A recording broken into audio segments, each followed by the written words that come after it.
श्रीगोंदा तालुक्यातील लोणी व्यंकणात येथे सरकारच्या माध्यमातून सोलर बसवण्याचे काम सुरू असताना सदर जागेसाठी असणाऱ्या झाडांच्या लाकडांची परस्पर विल्हेवाट लावून लाखो रुपयांचा अपहार झाल्यानं ग्रामपंचायतचे बँक खाते, कॅशबुक आणि प्रोसिडिंगची सखोल चौकशी होण्याच्या मागणीसाठी लोणी व्यंकणात येथील ग्रामस्थ पंचायत समितीसमोर आमरण उपोषणाला बसलेत। मध्यंतरी सरकारकडून ग्रामपंचायत हद्दीमध्ये गट नंबर 90 मध्ये सोलर बसवण्यासाठी जागा देण्यात आली होती। त्या जागेमध्ये मोठ्या प्रमाणात झाडं होती। त्या झाडांची टेंडरप्रमाणे विक्री न करता परस्पर विल्हेवाट लावण्यात आली असून त्याचा भरणा ग्रामपंचायतमध्ये केलेला नाही। याबाबत ग्रामपंचायतमध्ये माहिती विचारली असताना उडवाउडीची उत्तरं दिली जात असून ग्रामसेवकांकडे देखील अरेरावीची भाषा करणं, उडवाउडीची उत्तर देणं, मनमानी पद्धतीनं कारभार करणं आणि नागरिकांना योजनांपासून वंचित ठेवणं असे प्रकार घडत असल्यानं ग्रामपंचायत कारभाराची सखोल चौकशी व्हावी या मागणीसाठी उपोषणास बसलं असल्याचं उपोषणकर्ते संतोष गोरखे यांनी सांगितलं। तर पंचायत समितीतील वरिष्ठ अधिकाऱ्यांनी उपोषणास भेट देऊन या प्रकरणी 2 अधिकारी नेमले असून पुढील 15 दिवसात या संदर्भातला अहवाल सादर करणार असल्याचं सांगितलंय। मात्र उपोषणकर्ते पुढील 3 ते 4 दिवसात आम्हाला अहवाल सादर करा यावर ठाम असल्यानं उपोषण सुरूच आहे। या प्रकरणी लोणी गावच्या सरपंच मनीषा नाहटा यांना संपर्क केला असता पंचायत समितीच्या वरिष्ठ अधिकाऱ्यांमार्फत चौकशी सुरू असून ती पूर्ण झाल्यानंतरच आपण उत्तर देऊ असं त्यांनी सांगितलं। याप्रसंगी उपोषणकर्त्यांनी आपल्या भावना व्यक्त केल्या। माझं नाव अजित अनिल काकडे, मी प्रभाग क्रमांक 4 चा ग्रामपंचायत विद्यमान सदस्य आहे। ह्या आधी पण मी 5 वर्ष सदस्य राहिलेलो आहे आणि मी आता तालुका अध्यक्ष आहे भाजपाचा, पश्चिम मंडल अध्यक्ष। ह्या आंदोलनामध्ये मी सहभागी झालेलो आहे। ग्रामपंचायतमध्ये मोठ्या प्रमाणात भ्रष्टाचार झालेला आहे आणि त्याची तरुणांनी जी चौकशीची मागणी केलेली असून ती रास्त असून ती मागणी होऊन त्याची सखोल चौकशी होणं गरजेचं आहे। आज या ठिकाणी ह्या दोषींवरती कोण असतील त्यांच्यावर कारवाई झाली पाहिजे ह्या मताचा मी, कारण ग्रामपंचायतमध्ये मी पण काम करतोय। सरपंचांनी भ्रष्टाचार केला असेल त्याची चौकशी होणं गरजेचं आहे आणि चौकशी होऊन त्यांच्यावर कारवाई होणं फार आवश्यक आहे।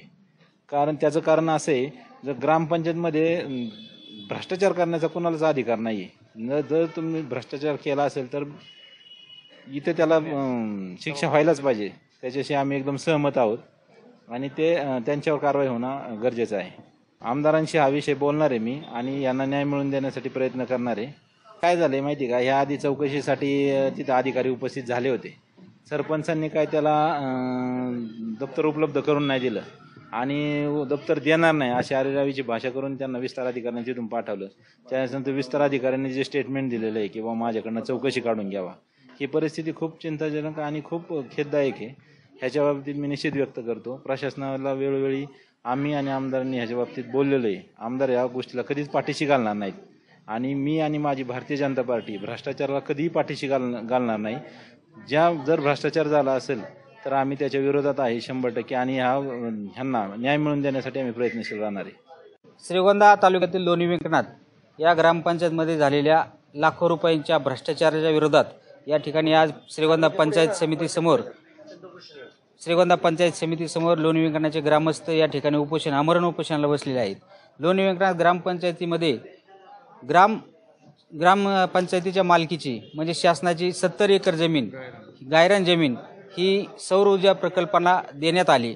या जमिनीवरील सुमारे 70 एकर जमिनीवरील प्रचंड मोठ्या प्रमाणात वृक्षतोड झाली आणि या वृक्षतोडीचा कुठलाही निलाव झाला नाही।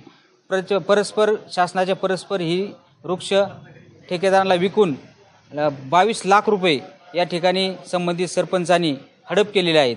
त्याच्या विरोधात आम्ही या ठिकाणी चौकशी व्हावी आणि त्याच्यावर कडक कारवाई व्हावी त्यासाठी आम्ही या ठिकाणी उपोषणाला बसलो आहोत। त्याचबरोबर लोणी व्यंकणात ग्रामपंचायतमधील जो बाजारचा निलाव असतो, प्रत्येक वर्षी तो बाजारचा निलाव होतो, गेली 2 वर्ष बाजारचा निलाव न होता परस्पर बाजार विक्रीसाठी आलेल्या व्यापाऱ्यांकडून हप्ता वसूल करून या ठिकाणी लाखो रुपयांचा भ्रष्टाचार या ग्रामसेवक आणि सरपंच यांनी मिळून या ग्रामपंचायतमध्ये केलेला आहे। तरी या सर्वांची सविस्तर चौकशी व्हावी। यापूर्वीही पंचायत समितीला आम्ही उपोषणाचे नोटीस दिलेली आहे आणि या ठिकाणी तालुक्याचे आमदार या ठिकाणी त्यांनी जी आमसभा या 15 दिवसापूर्वी भरवली होती त्यामध्ये आम्ही त्यांना आंदोलनाचा इशारा दिला होता। यस मीडियासाठी प्रतिनिधी गणेश कांबळे, श्रीगोंदा।